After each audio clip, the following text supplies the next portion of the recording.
A inflação de 2021 tá violenta, né? Mas me diz uma coisa, tu sabe mesmo o que é inflação? Antes de explicar o conceito, eu tava fazendo uma leitura aqui, umas pesquisas, e eu vi que em 2021, gente, as buscas pelo termo inflação atingiram o maior nível desde 2014. E o Brasil apareceu entre os 10 países que mais pesquisaram sobre o termo. Também pudera, né, gente? Em 2021 a gente bateu vários recordes de alta de preços aqui no Brasil. E é justamente sobre isso que eu vou falar no vídeo de hoje. Inflação é o nome dado ao aumento de preços de produtos e serviços, ou seja, se tu vai ao cabeleireiro e o cabeleireiro tá mais caro, houve uma inflação nesse serviço. Se tu vai ao supermercado e o feijão ficou mais caro, houve uma inflação em relação a isso. O contrário disso a gente chama de deflação, e que a depender da intensidade dessa queda de preço, pode haver problemas também para a economia. Mas isso é assunto para outro vídeo. Quem faz esse cálculo aqui no Brasil é o IBGE, por meio do Índice Nacional de Preços ao Consumidor Amplo,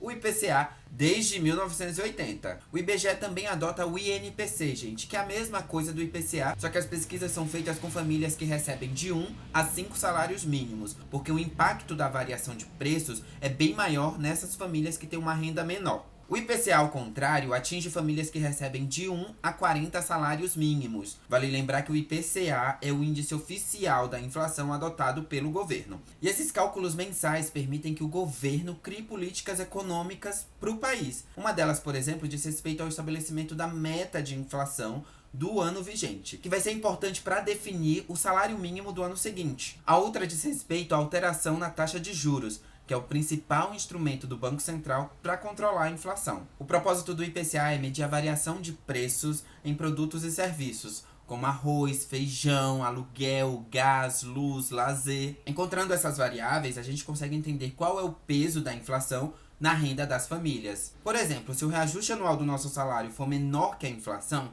a gente vai perder poder de compra, porque o preço das coisas aumentaram mais do que a gente está recebendo todo mês. E a gente está convivendo com isso em 2021, gente, pois o reajuste do salário deste ano de 2021 não repôs a inflação de 2020. O salário mínimo atual é de R$ 1.100, mas era para ser pelo menos R$ 1.101,95. Na época, a equipe econômica do governo disse que compensaria esses quase R$ 2 no reajuste do salário mínimo de 2022. Ou seja, talvez ano que vem, ano de eleição, a gente receba esse dinheiro que o governo não fez o reajuste neste ano. E vale lembrar que a inflação de 2020 fechou em 4,52%, acima dos 4% que o governo previa como meta, hein? Agora choca bem aí, pequeno. Só em 2021, o acumulado da inflação de janeiro a setembro tá batendo 6,9%, gente. Olha a diferença em relação a 2020. E o acumulado de 12 meses, gente, já tá batendo os terríveis 2 dígitos, 10,25%. O mais difícil agora é a gente tentar entender como o controle da inflação